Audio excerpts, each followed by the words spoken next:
हा solo trek मला एवढा महागात पडेल असं 1% पण वाटलं नव्हतं. प्रत्येक ट्रॅव्हलरचं एक स्वप्न असतं की भाई एकदा तरी सोलो ट्रिप करायची. ती पहाडोवाली मॅगी बनवायची, चहा बनवायची आणि ते झऱ्याचं थंड पाणी प्यायचं.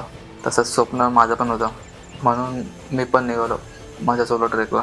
Pep fort, Vikatgad. मुंबईवरून ट्रेन पकडली आणि नेरळला आलो. ही ट्रिप पूर्णपणे बजेटमध्येच करायची असं ठरवलेलं. इथे जायचे तसे 2 रस्ते आहेत. पहिला म्हणजे टॅक्सी थ्रू आरामशीर आणि दुसरा म्हणजे बेस विलेजवरून. मी ठरवलेलं ह्या ट्रिपला मला थोडंफार थ्रिल पाहिजे म्हणून मी दुसरा प्लॅन निवडला. पण एवढा भारी थ्रिल भेटेल असं वाटलं नव्हतं. अख्ख्या गडावर कोण नव्हतं. 1, 2, 3 वेळा रस्ता चुकलो. थोड्या वेळासाठी वाटलं की बस झालं, जाऊया रिटर्न. पण हार मानायची नव्हती मला. जसं मी वरती आलो ओह माय गॉड. तसा सगळा स्ट्रेस ऑटोमॅटिकली डिलीट झाला.